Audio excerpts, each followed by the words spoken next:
Mister perfect అప్పుడు ప్రభాస్ అన్నతో screen share చేసుకున్నారు కదా, ఆ తర్వాత మళ్ళీ ఆయనతో స్క్రీన్ షేర్ చేసుకునే ఛాన్స్ ఎప్పుడైనా వచ్చిందా? వినండి రే, ప్రభాస్ అన్న గురించి చెప్తున్నారా?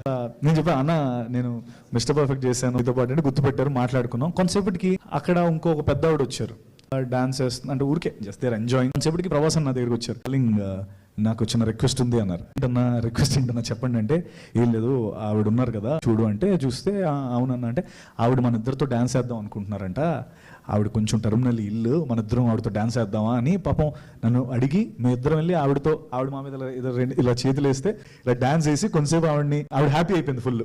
తర్వాత నన్ను పిలిచి, అసలు డార్లింగ్ నువ్వు అసలు ఎంత మంచి అంటే, అసలు యాక్చువల్లీ మంచోడు ప్రభాస్ అన్న, నేను మంచోడు అన్నాడు నన్ను. నేను వచ్చి అలా వేసినందుకు నన్ను మళ్ళీ ఫామ్ హౌస్ పిలిచి ఫుల్ భోజనం పెట్టి బాగా చూసుకొని, ప్రభాస్ అంటే అందుకే చాలా ఇష్టం. అంటే మనిషిగా కూడా ఇవన్నీ ఎవరికి ఎక్కువ తెలియకపోవచ్చు, బట్ ఆ రోజు ఆ పెద్దవాడిని అలా ఆనందపరచాలనే ఉద్దేశంతో ఆయన అలా చేయడం, దట్ షోస్ హిస్ హార్ట్.